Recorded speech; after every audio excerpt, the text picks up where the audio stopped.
वरती जायचं होतं, पण तिथे खाली आहेत ना अंजनेरीच्या तिथे आहे ना पोलीस बंदोबस्त आहे. कारण तिथे बाहेर एंट्री कोणालाच दिल्या जात नाही. त्याचं कारण असं आहे की इथे आहे ना काही दिवसापूर्वी ना वरती दरड कोसळलेली आहे.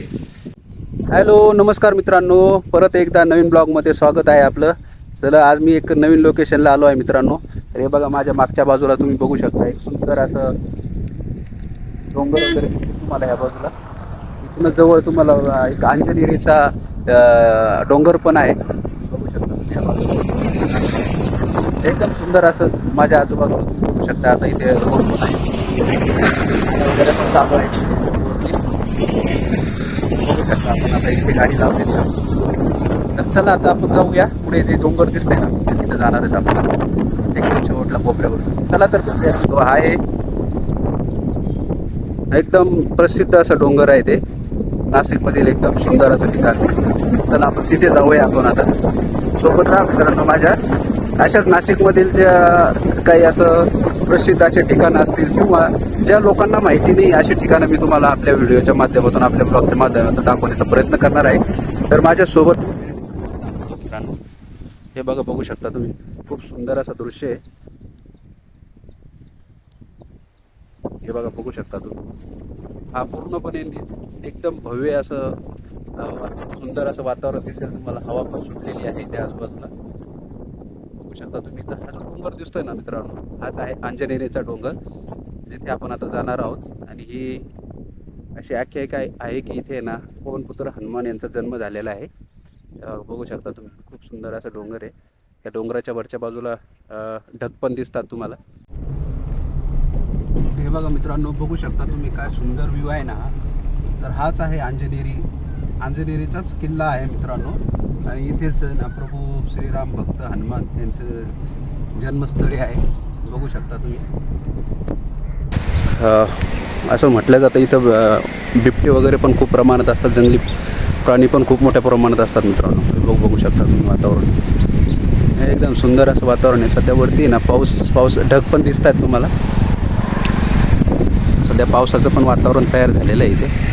बघू शकता रस्ता पण एकदम खतरनाक रस्ता आहे मित्रांनो, वळणाचा रस्ता आहे.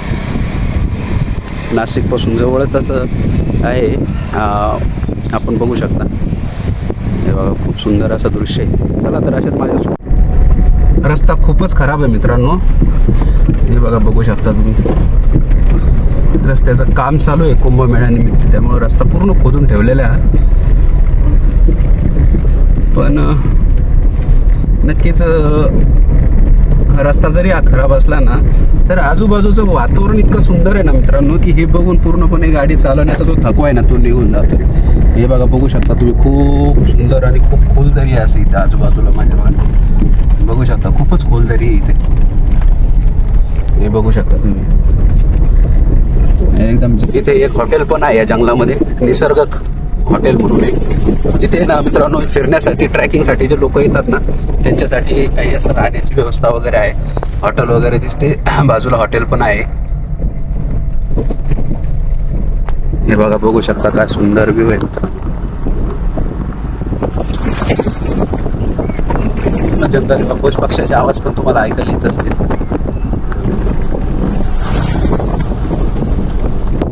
तर आपण आता पावसाळ्यानंतर नक्की जाऊया आपण तुम्हाला अंजनेरी वरती जाऊया डोंगरावरती. आणि नंतर तुम्हाला मी त्याचं लोकेशन दाखवणार आहे मित्रांनो कसं आहे काय.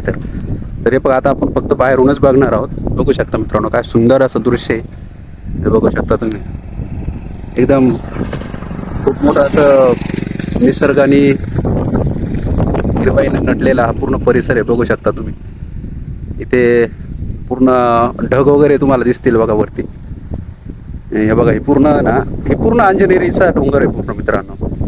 इथेच अशी आख्यायिका आहे की इथंच आहे ना पवनपुत्र हनुमान यांचा जन्म झालेला आहे. हे बघू शकता पूर्णपणे ना एकदम छानसं असं दृश्य दिसतंय तुम्हाला. जंगल वगैरे दिसेल. काही लोक वरती अडकलेले होते त्याच्यामुळे तिथे पोलीस बंदोबस्त असल्यामुळे आपल्याला काही वरती जाणं शक्य झालं नाही. तर नेक्स्ट टाईम आपण जाण्याचा नक्कीच तिथं प्रयत्न करूया. दरड कोसळलेली तिथं सध्या, त्याच्यामुळं ते पूर्ण रस्ता बंद केलेला आहे. तर मित्रांनो असेच व्हिडिओ बघण्यासाठी आपल्या चॅनलला राजू काळे ब्लॉग नावाने आपलं एक यूट्यूब चॅनल आहे आणि फेसबुकला पण पेजला आपण लाईक करा, कमेंट करा आणि आपला हा व्हिडिओ आवडल्यास आपल्या मित्रांना सुद्धा शेअर करा मित्रांनो. भेटूया नेक्स्ट ब्लॉगमध्ये. तोपर्यंत बाय बाय.